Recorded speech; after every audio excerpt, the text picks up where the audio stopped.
Salut! Dans cette vidéo, on va parler un peu des balises ou outils graphiques disponibles en HTML. L'une de ces balises les plus connues est la balise Area, qui définit une zone à l'intérieur d'une image cliquable.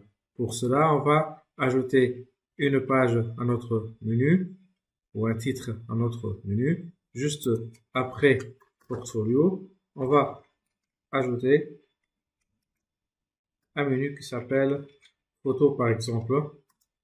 Donc, son lien hypertexte est photo.html. À l'intérieur, photo. Et voilà. Je sauvegarde et j'actualise. Voilà. Et je vais créer un nouveau fichier.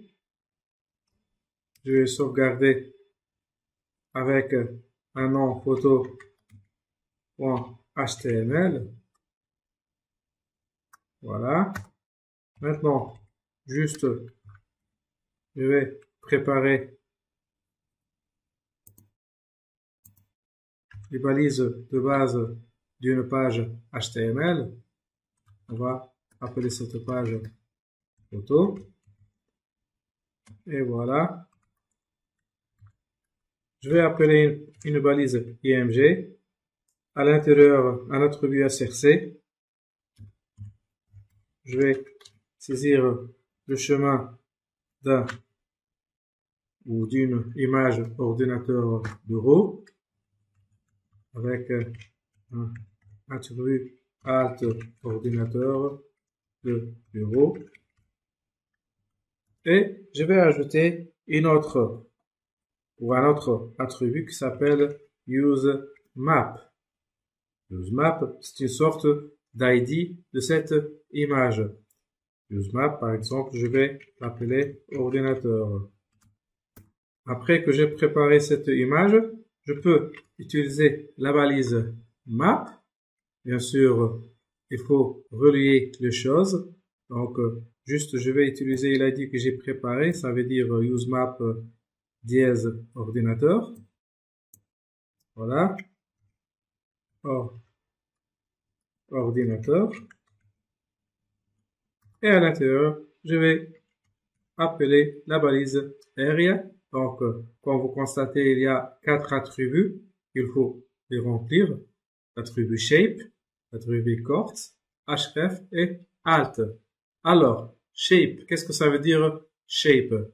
C'est comme son nom l'indique, ça veut dire la forme de la zone cliquable. On a 3 options dans cet attribut ou pour cet attribut qui est le rectangle, le cercle et le polygone.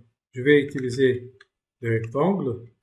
Et pour les coordonnées, il faut donner, puisque j'ai utilisé un shape rectangle, donc il faut donner 4 coordonnées en pixels. Cette image qui est l'ordinateur bureau.jpg. C'est pour cela que j'ai préparé un outil online pour mieux connaître directement les positions des zones cliquables en pixels sans chercher à l'aveugle les positions adéquates des pixels. Donc, je vais choisir le fichier de l'image. Voilà, ordinateur bureau.jpg. Et comme vous constatez, il y a les coordonnées X et Y de la position de la souris sur l'image. Donc, pour cette zone cliquable, l'idée est de sélectionner tout l'écran pour que ce soit cliquable. Donc, la première, donc, 144,120,480,380. Je vais donner une page qui s'appelle écran.html et contexte alternatif écran. Voilà. Je sauvegarde, je reviens au menu, j'actualise.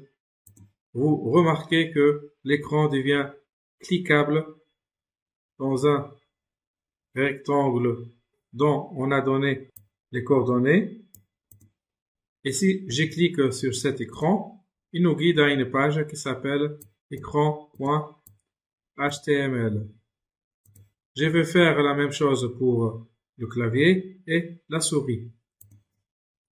Area, le shape de même, il est de type rectangle. Pour les coordonnées, je vais utiliser cet outil.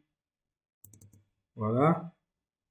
Donc, X, disons 125, X 125, Y 446. 125,446,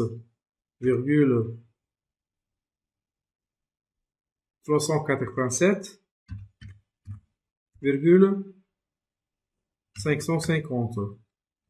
Voilà. Pour le HF clavier.html. Et pour le message alternatif, c'est clavier. Je vais terminer, ou je vais ajouter une troisième zone cliquable, cette fois-ci de la souris, un shape de type circulaire. Pour les coordonnées, je vais choisir le centre du cercle pour le HF. Donc le centre c'est disons 480, 500. 500 pour le diamètre, pour le rayon, disons 50 pixels. PHP souris.html. Et pour le texte alternatif, c'est souris. Je sauvegarde et j'actualise. Quand vous marquez, pour la zone cliquable de l'écran, ça nous guide à une page écran.html.